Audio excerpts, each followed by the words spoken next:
Hi. Thanks for clicking the video. A sub to this channel will be highly appreciated. Yesterday, the next generation of Razer gaming laptop leaked with impressive Geekbench numbers for Intel's i9-13900Hx mobile processor.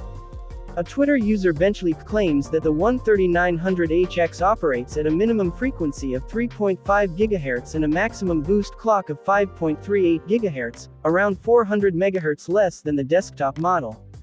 Even when compared to the current HX generation, the 13900Hx seems like an absolute beast with 2063 points for single-core on Geekbench testing, and 20,164 points for multi-core testing.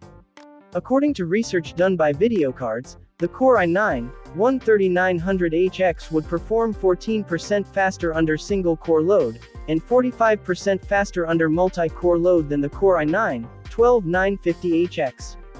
Videocardz also said that this would be Razer's first ever laptop to feature an HX series processors.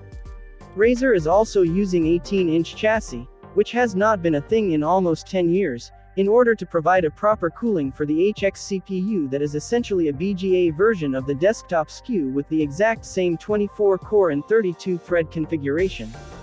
BenchLeaks additionally provides a comparison with AMD's desktop-grade Ryzen 7 5800X, which appears to be 19.4% slower in single-core loads and no less than 87.7% slower in multi-core loads. It is still unclear when the Raptor Lake mobile CPU lineup is going to launch. CEO Pat Gelsinger hinted at a late 2022 launch, but knowing that Intel usually launches the HX versions after the H models, the i9-13900Hx might see availability in the first quarter of 2023 at the soonest. We will keep you updated as we get more info.